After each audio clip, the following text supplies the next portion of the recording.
वैसे तो दुनिया में ऐसी-ऐसी जगह है मगर कुछ जगह ऐसी हैं जिनके रहस्यों के बारे में आज भी लोग अनजान हैं और उनको ये तक नहीं पता कि इनके पीछे ऐसा कौन-सा राज है जो इतना कुछ यहाँ पर घटित हो रहा है। आप भी इन रहस्यों के बारे में जानकर आश्चर्यचकित रह जाएँगे। तो दोस्तों मैं भरत शर्मा स्वागत करता हूँ आप लोगों का आपके अपने चैनल इन्फोबस क्रिएशंस पे। चैनल को आपने अब तक सब्सक्राइब नहीं किया है तो जल्दी से सब्सक्राइब का बटन दबा दें और बेल आइकन कॉल पे कर लें ताकि जब भी कोई न्यू वीडियो आए तो उसकी नोटिफिकेशन आप लोगों को मिल जाए। तो दोस्तों आज हम ऐसी ऐसी जगहों के बारे में बात करेंगे जिनके रहस्य इतने ज़्यादा अलग हैं, आप उनको सुन के बिल्कुल आश्चर्यचकित रह जाएँगे। क्योंकि इनके पीछे आपको शायद ऐसा लगेगा कि ये शायद लॉजिक ही इनका बहुत ज़्यादा अलग है। तो आज हम उन ऐसे कुछ गाँव के बारे में बात करेंगे जिनकी बहुत ही ज़्यादा मिस्ट्री है।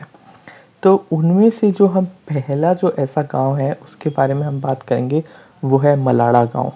मलाड़ा गाँव हिमाचल के अंदर स्थित है और यहाँ पर अगर कोई भी जाता है तो यहाँ के जो गाँव वाले हैं उनको वो आपको सख्त मना करेंगे उनके किसी भी चीज़ को छूने से। चाहे वो उनका घर हो, चाहे वो उनकी दुकान हो, चाहे कुछ भी हो, आप उनका वहाँ पर कुछ भी नहीं छू सकते हो।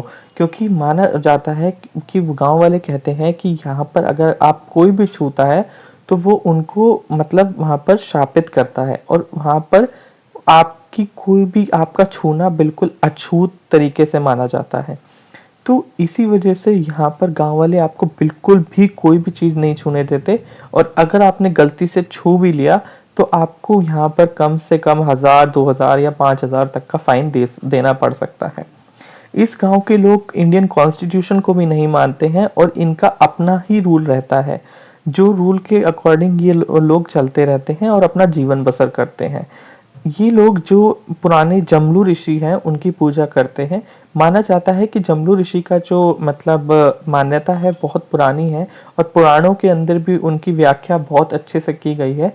तो इसी वजह से जो मतलब वो प्राचीन लोकतंत्र के मतलब उसके बेसिस पे चलते हैं और जो इंडियन कॉन्स्टिट्यूशन के रूल हैं उनके वो बिल्कुल भी नहीं मानते हैं। और इसका जो मतलब जो प्राचीनता है इस गांव की बहुत ही ज्यादा पुरानी है और ये आज भी उन्हीं रूल्स के उस पे बेसिस पे चलते हैं और कोई भी नया रूल नहीं मानते। कहते हैं कि अगर इन्होंने उन रूल्स को या फिर उन चीजों को अगर इन्होंने गलत नकारा तो इनसे क्या होगा, इनका पूरा गांव नष्ट हो जाएगा और इनके लिए कोई भी रहने की जगह नहीं रहेगी और यहाँ पर बहुत ज्यादा प्रलय आ सकती है। तो इसी वजह से ये गांव के लोग अपने आप को बिल्कुल ऐसे ही रखते हैं। माना जाता है ये लोग कहते हैं अपने आप को जो आर्यों के वंशज मानते हैं ये, बल्कि आर्य जो थे वो खुद अपने आप को सिकंदर के वंशज मानते थे। तो यहाँ पर क्या है कि एक ऐसा पर्व भी आता है जब ये लोग अकबर की भी पूजा करते हैं। तो इसी वजह से यहाँ का जो गांव का जो ट्रेडिशन है बहुत ही अलग है। तो इसी वजह से यहाँ पर इवन पर्यटक अगर जाते भी हैं तो उनको यहाँ पर रुकने की बिल्कुल अनुमति नहीं है। तो अगली जो हम बात करेंगे वो है तिलतेपक। तिलतेपक एक ऐसी जगह है जहाँ पर जितने भी लोग यहाँ पर रहते हैं वो सब अंधे हैं। जहाँ जपोटिक नाम के लोग रहते हैं और जिन लोगों को माना जाता है कि ये सब के सब अंधे हैं। तो ये कहते हैं कि जो पैदा होते हैं, पैदा होने तक उनकी आंखें रहती हैं मगर ये कुछ टाइम के बाद में ये अपने आप के लोग अंधे हो जाते हैं। तो इसकी बहुत ही ज़्यादा ये चीज़ है। ये कहते हैं कि ये सब कुछ जितने भी लोग हैं ये लाव जुएजा नाम के पेड़ से अंधे हो जाते हैं। उसको देखते हैं तो यहाँ पर वो उसको देखते ही वो लोग या फिर पंछी हो या पक्षी जानवर जो भी हो यहाँ पर वो अंधा हो जाता है उस पेड़ को देखने से। मगर इस चीज के ऊपर साइंटिस्ट और रिसर्चर्स ने रिसर्च की कि ऐसा क्या है।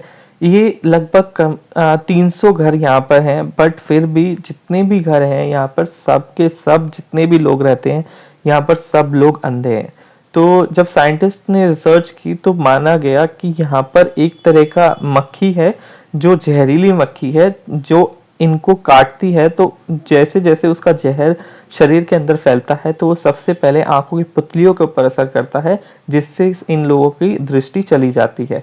तो इसी वजह से ये लोग यहाँ के जो रहते हैं वो बिल्कुल अंधे हैं। लोगों के अंदर अभी भी यही मान्यता है कि जब भी वो उस पेड़ को देखते हैं तो वो अंधे हो जाते हैं।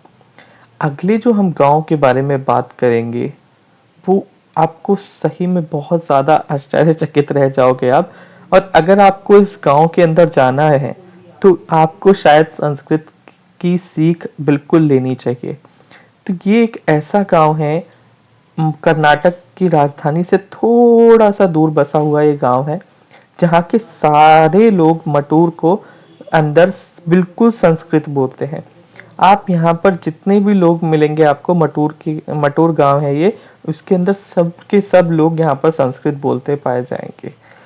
ये जो गांव है यहाँ पर पहले तो यहाँ पर माना जाता है कि पुराने टाइम के अंदर केरल के संकेती ब्राह्मण जो थे वो यहाँ पर आके रहना शुरू कर दिया था उन्होंने।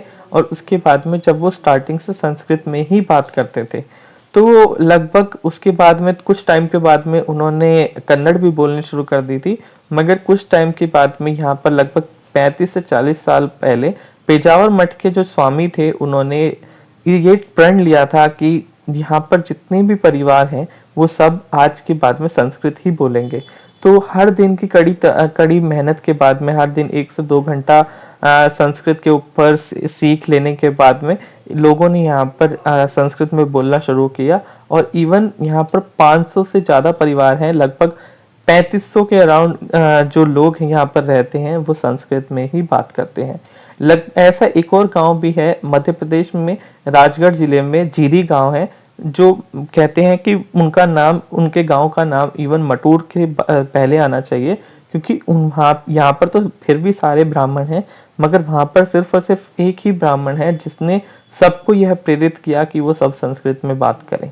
तो यहाँ अगर आपको जाना है तो शायद हो सकता है कि आपको संस्कृत का ज्ञान लेना पड़े। तो ये ऐसा गांव है। अगले जो गांव के बारे में हम बात करेंगे उसको तो आप सुनकर बिल्कुल आश्चर्यचकित रह जाएंगे। इसको हम घोस्ट प्लेस के नाम से भी जाना जाता है। कुलधरा विलेज जो जैसलमेर में है, ये लगभग 170 साल पहले माना जाता है कि यहाँ के जो गांव के जो शासक थे सलीम सिंह, उनकी एक कथा है कि यहाँ पर उनकी नज़र किसी गांव की लड़की के ऊपर पड़ गई थी और वो उससे विवाह करना चाहते थे। तो गांव वाले जो थे उन्होंने ये सोच लिया था कि ऐसे विवाह उनका नहीं होता है, तो वो इस गांव को खाली करके चले जाएंगे ताकि जो शासक है बाकी किसी के ऊपर अत्याचार ना करे। तो मुखिया ने ऐसा डिसाइड किया कि रातों रात हम इस गांव को छोड़ के चले जाएंगे। और जाते जाते मुखिया ने इस गांव को श्राप दिया कि इस गांव के अंदर कभी भी दोबारा बसत नहीं होगी। इसके अलावा एक और कहानी भी है इस गांव के ऊपर कि जो सलीम शासक था उस यहाँ का, वो ब्राह्मणों के ऊपर बहुत अत्याचार करता था। और ब्राह्मणों के ऊपर इतने अत्याचार होने के बाद में उन्होंने रातों रात इस गांव को खाली कर दिया और इस गांव के ऊपर श्राप दिया कि कभी भी ये इस गांव में दोबारा बसत नहीं हो पाएगी। तब से ये गांव ऐसा खाली ही है और कभी भी इसके ऊपर दोबारा बस नहीं पाया है कोई, यहाँ पर पुनर्निर्माण नहीं कर पाया है कोई। इसके अलावा जो हम अगला जो गांव बात करेंगे शायद ये आपको आश्चर्यचकित करते हैं बिल्कुल। आजकल आपने सुना होगा कि जुड़वा बच्चे हुए हैं। तो जुड़वा बच्चे आपको लगता होगा कि शायद बहुत कम लोगों के होते हैं। एक गांव ऐसा है ये कोढ़ीनी, एक ऐसा गांव है ये जहां पर जितने परिवार हैं उन सबके जुड़वा बच्चे हैं। और ऐसा ही नहीं, 2 से 3 जुड़वा बच्चे हैं उनके पास में। और इस पूरे गांव के अंदर सबके पास में जुड़वा बच्चे हैं। यह मानना बिल्कुल ही असंभव हो जाता है कि सबके पास में ऐसे जुड़वा बच्चे हो, बट ऐसा सच में है। लगभग 1000 के ऊपर कम से कम 14 जो परिवार होते हैं उनको ऐसे जुड़वा बच्चे होते हैं। और इस गांव के अंदर लगभग सबके पास में जुड़वा बच्चे हैं। तो ये पूरा का पूरा गांव ऐसा ही है। और आप देखोगे कि यहाँ पर जितने भी लोग होंगे आपको यहाँ पर हर जगह पे आपको जुड़वा बच्चे दिखेंगे और आपको सामान्य ऐसा लगेगा कि यहाँ पर 2 समान बच्चे हैं।